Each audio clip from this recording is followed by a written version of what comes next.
I'm with Coach Cruz, the third, because there's a difference between junior and the third. Yeah. I'm a junior and I have a son that's the third. I'm talking to a legend at Cigarroa. I want to touch a little bit just on your brilliant high school career. You were an outstanding quarterback. You were an outstanding football player, obviously. What other sports did you master? I played basketball for a couple of years. I played baseball for a couple of years, but football was my thing. Yeah.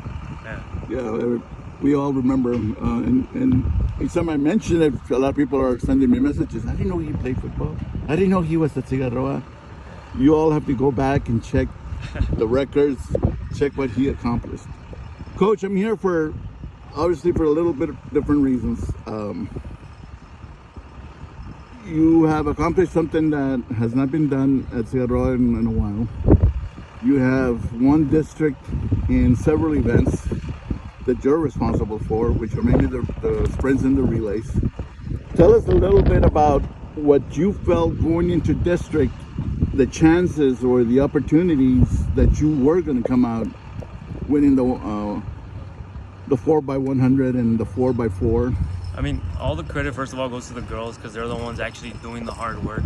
I mean, it's easy to tell a girl what to do, and not every athlete is going to respond by actually doing it correctly every time with good effort. So all the credit goes to them, first of all.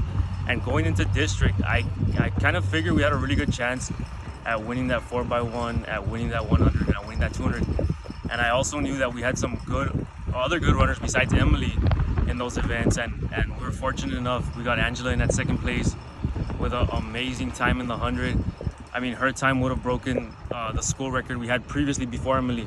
So they both kind of broke that school record, and then her 200 time was also amazing. She had a 25, which I'm pretty sure she's the second girl in Laredo this year to hit that 25. So both of them did well, and I knew our chances going in were pretty good. And Davila and Laredo are cheerleaders. Yeah, they're cheerleaders, and I give a lot of credit to the cheer sponsor who keeps them in really good shape too, by the way.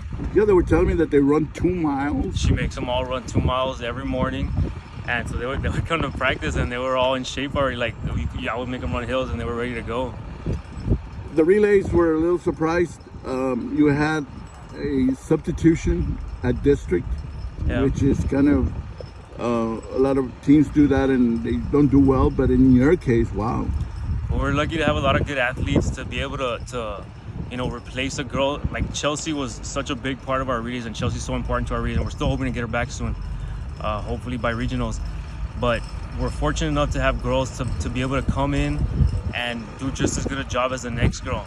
And to be able to, all season long, she hadn't run the varsity relays, and to be able to be called on district and do her job the way she did it, it's amazing. By a freshman, it was amazing, and I'm really proud of her, and she has a really bright future ahead of her in Cigarroa track. Well, that future, that brightness is coming through here at Cigarroa. You have a lot of freshmen that are at the area championships, so that speaks volumes for your setup on how you're creating the teams for the next couple of years. Do you see more athletes coming and showing up that they want to be in track now? We do, seeing a lot of seeing the success we have with Itzel Rojo in cross country, and then with Marlene Garcia in cross country, and then it comes over to track with Emily, with Itzel, with Angela. Like the people in the school see that, and we actually do get a lot more involvement in track and a lot more interest from people that usually wouldn't join sports. And sometimes we actually find girls that can help out the varsity squad just because they heard about us, on interviews or on the news or on the newspaper. So yeah, the success we've had with Itzel and with Emily and with Marlene and Angela, that has helped us actually bring in a lot more girls to the program. Training for sprints, it's a science in the way you want to look at it. And you're a biology teacher, so you're in science one way or the other. I think that helps me out, yeah. Was it something that you have been developing over the years, or is it something that all of a sudden you clicked, that you saw something or you went to a training and you brought that over to Cigarroa? No, it's been developing over the years. It has a lot to do with coaches I talked to. Coach Coronel from Martin has helped me out. Coach Bird has helped me out. Coach Belen has helped me out. It's a lot of coaches that are experienced that help me out. It's a lot of me being able to learn because of that science background that I have about the body and stuff and how it works. and then it's a bunch of studying. I study a lot, YouTube videos, I read a lot, I listen to coaches that know what they're talking about, and it's just been a process. It didn't just happen at once. It's been a process of learning, and I'm still learning, and hopefully continue to get better. Your technique or your teaching on the exchanges and the relays. You have girls that are not left-handed are exchanging with their left hand or receiving with their left hand. Is it something that you worked on, or is it just a natural thing that girls decided to do on their own? No, it's planned. We work on it like that. We always want to keep the baton in the middle of the lane, and we want to make sure that the first and the third leg have it in their right hand, the second and the fourth leg have it in their left hand. So that's planned, and that's how we want to do it. The 200. My favorite You've races. set city records, you've set school records. Not city records. Oh, not, so it's only the school records. School record. LISD record. LISD records. It's a tough little race. It's not as easy as people think it is, because they see the curve, they finish the curve real quick, but it's actually those 100 yards that they're covering in that one curve, and then the straightaway, the 100 left for the race. Yeah. Was it something that you felt she could break the records this year? After the first meet, I thought she was going to hit a 26 this year. I thought she was going to hit a mid 26, a low 26. And then after that first meet, that quad meet, she hit a 25.92. And I was like, well, she's going to do something crazy this year. So after that meet, I knew 24 was going to come pretty soon.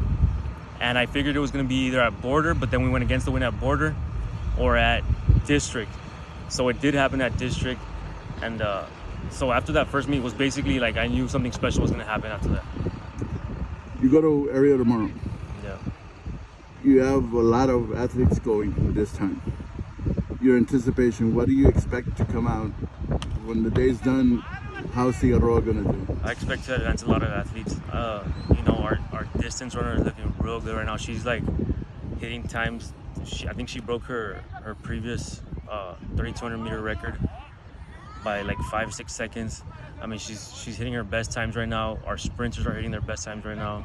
Our 4x1 hit their best time in district. So I'm expecting to advance a lot of athletes. Coach, good luck to you, Nary. Thank you. Appreciate it.